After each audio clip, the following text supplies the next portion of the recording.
থেকে শুরু হয়ে যায়। ওই যে শিশু আছে ও ধীরে ধীরে বড় হবে,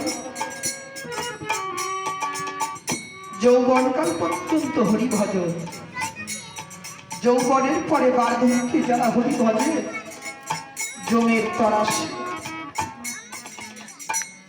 হরি ভজনের টাইমটা হচ্ছে যৌবনকাল। সূর্য যখন পূর্ণ সূর্য থাকে, দুপুর 12টার সময় পূর্ণ থাকে না মা, আস্তে আস্তে যখন পশ্চিম আকাশে ঢেলে পড়ে তখন কি আর ওই যে 12টার সময় যে কিরণটা দেয় সেই কিরণটা কি থাকে? থাকে না। তাই ঠাকুর বলছে কি, শিশুকালে হরি ভজন শুরু কর। যাদের বাচ্চারা, ছেলেরা মেয়েরা ছোট বয়সে 2 মিনিট 5 মিনিটের জন্য সন্ধ্যার সময় তার পিতা হোক মা হোক, তার পিতার তো অনেক কাজ থাকে, মা প্রথম শিক্ষা আমরা মায়ের কাছ থেকে পেয়েছি। যদি প্রত্যেক দিন সন্ধ্যার সময় মন্দিরে গিয়ে যার যার দেবতার সম্মুখে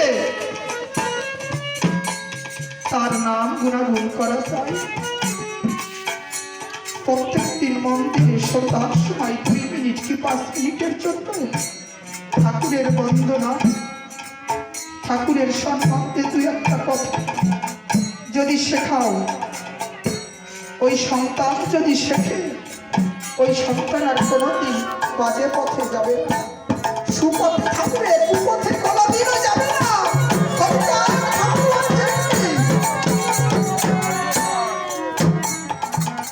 পিতামাতা গাছের গোড়া, হরি গাছের ফল।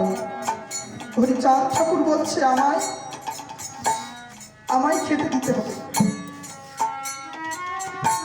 আমায় তো তোরা খেতে দিস না, আমাকে যে খেতে দিস ওটা কি করবি জানিস?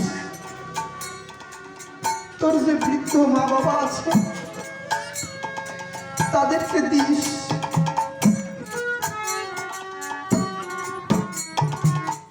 আমরা তো 2টো নকুল দেন নাকি বাতাসা দিই,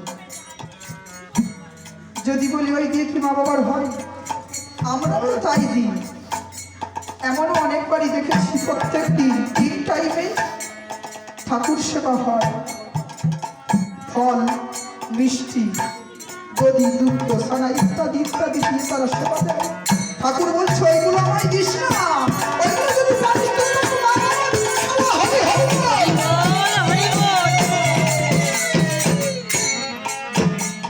যে সন্তানটা ছোটবেলায় ওই যে বন্দনা শিখবে, ঠাকুরের সম্বন্ধে কথা শুনবে, ওই সন্তান কোনোদিন বাজে পথে যাবে না, আনকাজ করবে না, হরিপথে হরিমুখী থাকবে। হরিচাঁদ ঠাকুর বলছে ওরাকান্তি কোথায়? বাংলাদেশ ওরাকান্তি শ্রীধাম ঠাকুরনগর ধাম।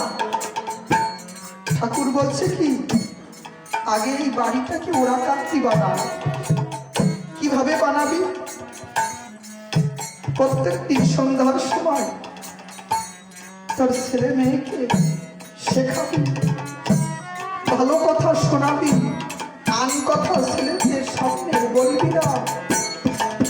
যে কথা শুনলে, যে কাজ দেখলে তোর সন্তান ভুল পথে যাবে, ওই কাজটা কোনোদিনও করবি না।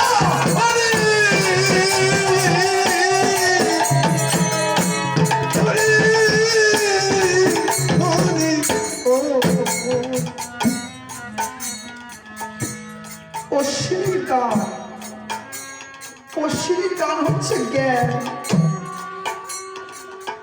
অশ্বিনী যখন এই হরিসঙ্গীত বইখানি গুরু সাহাব ঠাকুর যখন ছাপানো হয়ে গেছে, অশ্বিনী গুরু সাহাব ঠাকুরের কাছে গিয়ে বলছে, ওবা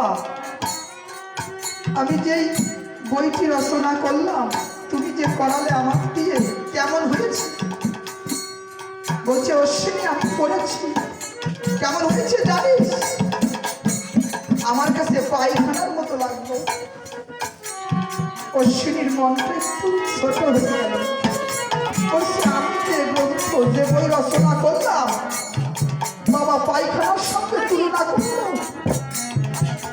অশ্বিনী এক জায়গায় চুপ করে দাঁড়িয়ে আছে। বলছে অশ্বিনী কষ্ট পেয়েছি তো? কষ্ট কষ্ট আমি কেন বললাম জানিস? তুই যে গানগুলো রচনা করেছিস না, পায়খানা যেমন পাই খাই না, এই বইয়ের সবাই পাবে, কিন্তু কেউ কোনোদিন খেয়ে দেখবে না। অশ্বিনী যদি কেউ একদিনের জন্য এই বইটা খেয়ে দেখে তার সাধনা লাগবে না।